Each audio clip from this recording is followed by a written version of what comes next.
السلام علیکم ورحمۃ اللہ وبرکاتہ. نوی صاحب یو خبره وکړه ویل که شعر ښه شی نه وی نو ویل دا مفتي صاحب پکې نه وی.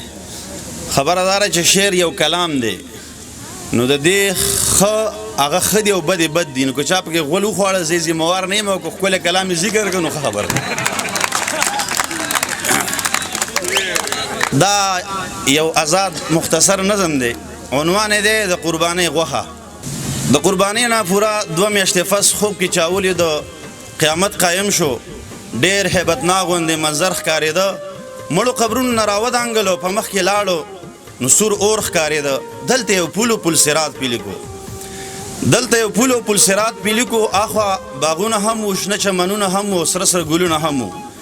دلته څاروي د قربانۍ ولاړو په پولي خپل مالکان اړول. بعضې څارو خو ډېر کسان اړول خو د ده چیلې هلته بېغمه پروت و ښه په مزه کې و بېدمه پروت و. نه خو راپاڅېده نه یې دی واړو. ده ترې تپوس وکړو ما ولې نه وړې؟ چیلي ویل ما پسې خو خپې نشته دی. مالک ویل خپې دل پسې ولې نشته؟ هغه ویل قاسمي زما خفې اوسه پورې ستاسو پریزر کې هغه څه پرتې دي هغه په بله یا په خپله وخورئ چې دلته راشو زما خپې وشي او په پل صراط پې تاسو واړوم. سمې ته ورانې ته ودانې ته که غر ته لاړ شم یو سړی ورک دی خو چې زه ورپسې چرته لاړ شم. سمې ته ورانې ته ودانې ته که غر ته لاړ شم یو سړی ورک دی خو چې زه ورپسې چرته لاړ شم. خوی به مې هغه د پښتون وي او فطرت هم هغه سپوږمۍ ته لاړ شم که ستورو ته کنمر ته لاړ شم.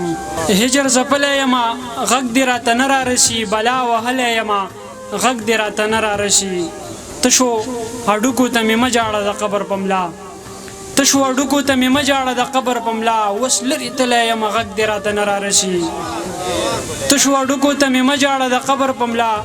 اوس لرې تللی یمه غږ دې راته نه رارسي. ای د کابل کوچۍ د زړه حال درته څنګه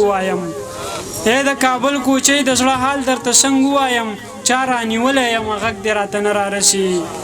او د غربت شوره ملنګۍ کې دې ډېر